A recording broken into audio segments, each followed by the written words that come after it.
Mukhlis Awe resmi dilantik menjadi anggota Dewan Perwakilan Rakyat Kabupaten atau DPRK Aceh Barat Daya menggantikan kursi Teku Cut Rahman dalam acara peresmian pergantian antar waktu atau PAW di gedung DPRK setempat, Kamis, tanggal 11 Mei tahun 2023. Pengambilan sumpah Mukhlis Awe itu langsung dipimpin oleh Ketua DPRK Abdia Nurdianto dengan pengukuh sumpah Slamet SAG, di mana rapat paripurna peresmian tersebut turut dihadiri 14 anggota DPRK Abdia sebagaimana tertuang dalam absen hadir. Mukhlis Awe dilantik berdasarkan Surat Keputusan Gubernur Aceh nomor 171.2/875/2023.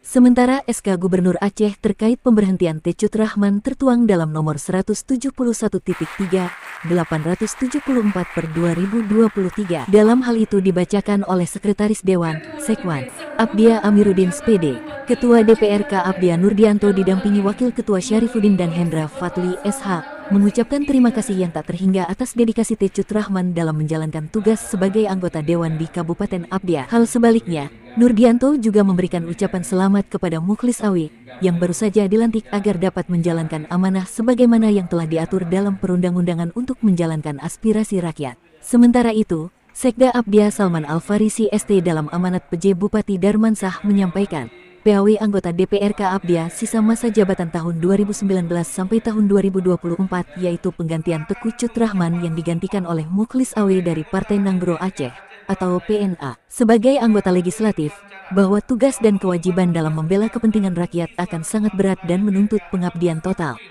Tugas mulia tapi berat ini namun tetap harus dilaksanakan oleh anggota Dewan yang terhormat dengan sebaik-baiknya. Atas nama pemerintah Kabupaten Abdia, kepada Mukhlis Awe, Sekda mengucapkan selamat bekerja sebagai anggota Dewan yang terhormat yang baru dilantik. Sebagaimana diketahui, Mukhlis Awe juga pernah menjabat sebagai anggota DPRK Abdia periode tahun 2014 sampai tahun 2019 dari Partai Keadilan Persatuan Indonesia atau PKPI. Dari Kabupaten Aceh Barat Daya, Agus melaporkan.